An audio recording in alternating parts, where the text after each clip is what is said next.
Good morning, hello mic check 1 2 4 5। आज जून 12 2021 Saturday और time हो रहा है 10 बजने को 5 मिनट बाकी है। तो बेसिकली अभी कुछ थोड़ा सा सही लाइन पे आ रहा है ऐसा लग रहा है। ये शायद ही थोड़ा सा लंबा वीडियो हो सकता है, लेकिन बीच में काफ़ी बैकलॉग था, वो सब हो रहा है। पूरे वीक में ऑलमोस्ट हर दिन में एक वीडियो अपलोड कर रहा था। अपलोडिंग का थोड़ा सा स्ट्रीमिंग का प्रॉब्लम हो रहा था, but that will be again. अगर अपलोड नहीं हुआ है तो इंस्टाग्राम पे अपलोड करके वहाँ से यहाँ लिंक पे पोस्ट कर सकते हैं। तो मैं संस्कृत प्रचुर हिंदी में वार्तालाप कर सकता हूँ, लेकिन मैं जानबूझ के ये मैं इंग्लिश, मराठी, हिंदी और इंग्लिश में बात कर रहा हूँ, जो कि आज के यूथ की भाषा है, आज के यूथ की स्टाइल है बेसिकली, नॉट इन भाषा। तो कुछ बैकग्राउंड जो हर सैटरडे में वीडियो पोस्ट करने जा रहा हूँ आज से। तो why Saturday? So it has basically Saturday is considered to be a Saturn in few of the communities, and few communities consider it as a judge of God and demons. तो आज मैं बात जो करने वाला हूँ socialism versus socialist, and that to be on social media, जो कि पहला मेरा इनसाइट ऑफ एक्यूमेन का राइटअप था। तो हम लोग बात करते हैं सोशलिज़म की। जब मैं हिस्ट्री देखता हूँ सोशलिज़म की, बहुत सारे लोग मानते हैं कि ये कार्ल मार्क्स से कम्युनिज़म और सोशलिज़म दो बाइफर्गेशन हुए हैं, बट मेरा ये मानना है कि ये ऐसा नहीं है। It has been influenced by Karl Marx, क्योंकि कार्ल मार्क्स मेरे हिसाब से तो ही इज़ इकोनॉमिस्ट। तो उसने जो थेरी, ये मैंने कहीं और भी लिखा है कि उसने जो थेरी दी है, तो उसका इम्प्लीमेंटेशन किसने क्या किया, starting from Lenin, Manvendra Roy और आरएसएस, 2 स्टेप्स थेरी बेसिकली। तो उसमें मैंने आज जा रहा हूँ। तो socialism in India it starts very early. I mean that too भी बहुत सारे लोग मानते हैं कि जयप्रकाश नारायण एंड लोहिया जी, बट ऐसा नहीं है। उससे पहले विपिन चंद्र पाल और लोकमान्य तिलक, बेसिकली लाल बाल पाल, ये जो ट्रिनिटी थी, तो इट वॉज मोर और लेस टूवर्ड्स द सोशलिस्ट। और हमारे first prime minister Pandit Jawaharlal Nehru ji, तो बहुत सारे लोग मुंगेरी के सपने बोलते थे, because he was a dreamer and he was a very great promoter of socialism, जो कि बाद में इंदिरा जी ने सोशलिस्ट ये वर्ड हमारे प्रियम्बल में बाकायदा ऐड किया है।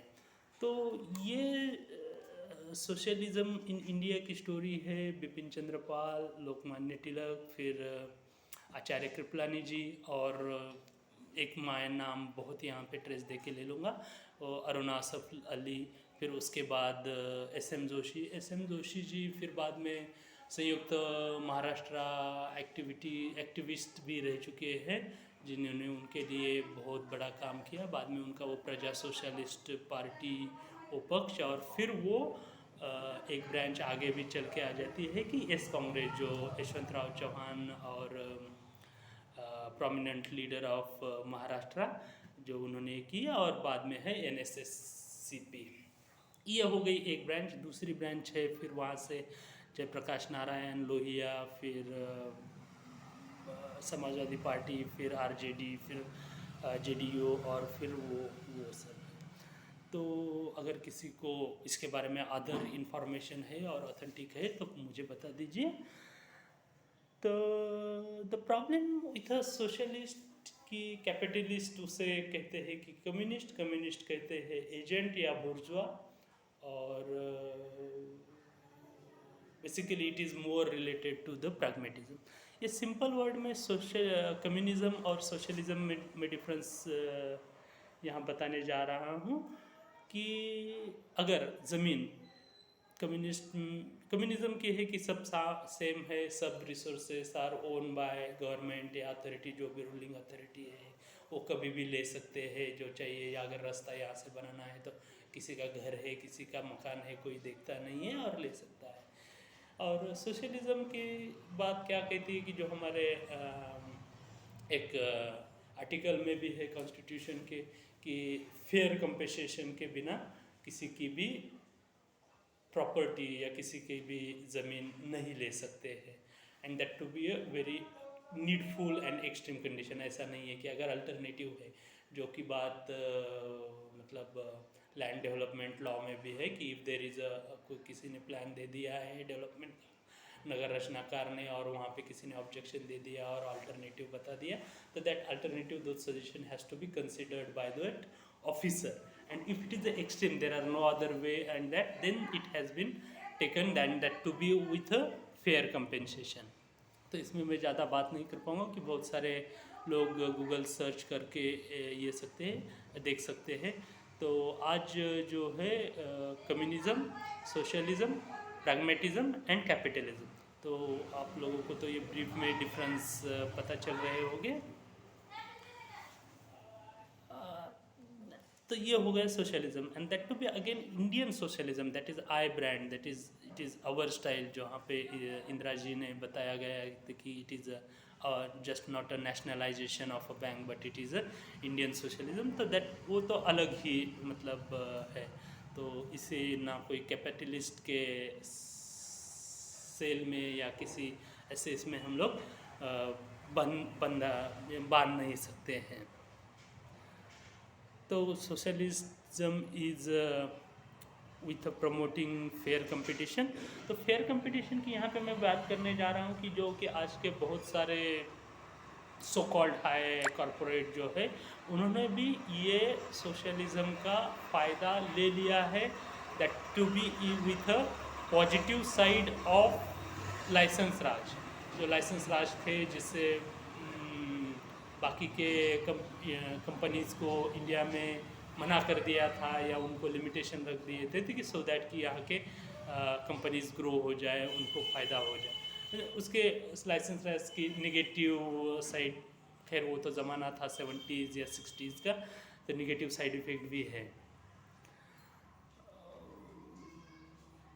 फिर आ जाता है, हाँ मैंने आज कुछ नोट्स भी बनाए हैं रात को जाकर।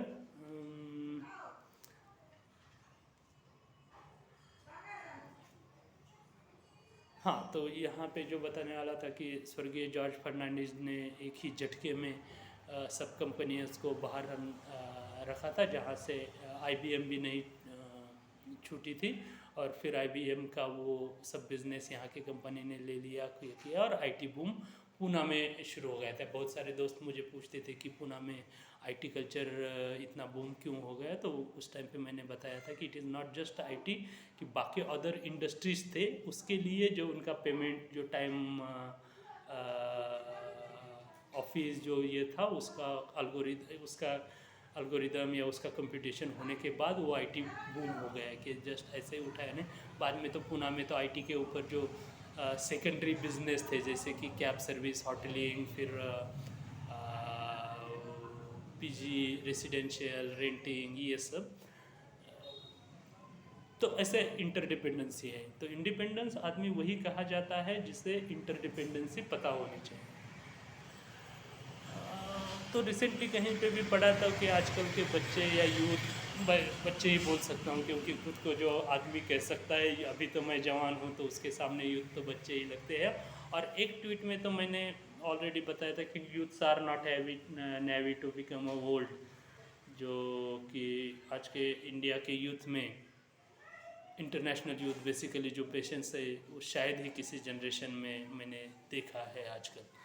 तो ये इंडियन सोशलिस्ट पार्टी की जो दो ब्रांचेस थी, तो वही प्री इंडिपेंडेंस, उसमें कुछ ज़्यादा फर्क नहीं पड़ा या ज़्यादा सोचे नहीं, क्योंकि सबका फोकस इंडिपेंडेंस के ऊपर था, वो मूवमेंट के ऊपर था। फिर उसके इंडिपेंडेंट हम लोग मतलब स्वतंत्र होने के बाद भी focus social uplifting, social reforms में था, तो ज़्यादा फर्क नहीं पड़ा।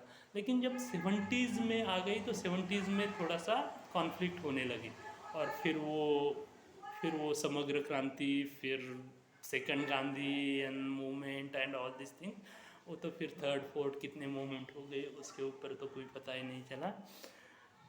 तो मेरा कहने का ये जो था, मतलब मैं यहाँ पे जो कहने जा रहा हूँ कि 70s के बाद ये डिफरेंसेस और ये मतलब क्या बोलते हैं, फ्रिक्शन ज़्यादा नज़र आने लगा।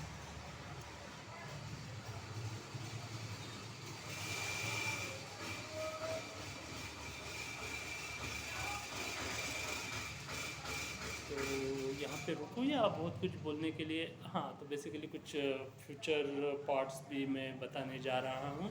तो मुझे जो वीडियो चैनल मैं पहले लॉन्च किया था, उसका वीडियो चैनल का नाम था टेस्टिंग टेस्टिंग, और अभी बन गया है हेलो माइक चेक 1 2। ऑफिशियल नाम है हेलो माइक चेक 1 2 3, और मैं प्रोनाउंस करता हूँ हेलो माइक चेक 1 2 4 5। बाद में भी काफ़ी वीडियोस हैं, लोगों को कंट्रोवर्सी लग सकती है, जैसे कि सांगे वडला, मराठी में है सांगे वडलाची कीर्ती तो एक नूर, फिर वो दूसरे टॉपिक है आहार भय निद्रा मैथुन, फिर तीसरा टॉपिक है। तीसरा टॉपिक बेसिकली उसके ऊपर मैं कुछ देख रहा हूँ, क्योंकि वो भीष्म, उनके 7 सिबलिंग, और कृष्ण उनके 7 या 8 सिबलिंग, तो इसमें क्या को रिलेशन है, तो वो थोड़ा, क्योंकि बहुत सारे लोगों ने बताया गया है कि इंडिया को अगर देखना है तो रामायण महाभारत एक आध रामायण है, तो एक आध महाभारत है। लेकिन हम बहुत सारे मेडिकल एक्सपर्ट ऐसे बोलेंगे कि बच्चे के 2 साल तक उसके रेटिना या उसका कुछ डेवलप नहीं होता। वो थोड़ा और एक टॉपिक बन जाएगा, क्योंकि स्पर्श जो पंच इंद्रिय है किसी भी ह्यूमन बॉडी के या किसी भी लिविंग ऑर्गेनिज्म, लिविंग, चाहे वो पेड़ पौधा हो, कीटक हो, पशु हो या आदमी हो, तो पंच इंद्रिय जो है जिसके द्वारा इनिशियल लर्निंग हो जाती है, मोटर मूवमेंट तो बाद में आ जाती है, तो उसके ऊपर भी एक वीडियो बनाना है। तो पता है बहुत सारे लोगों को ये कंट्रोवर्सी लग सकती है, अगर चश्मा उतार के देखेंगे या चश्मा पहन के देखेंगे तो बहुत सारी चीज़ें नज़र आ जाएगी। तो थैंक यू, ये आज के लिए इतना ही, मिलते हैं अगले सैटरडे। थैंक्स।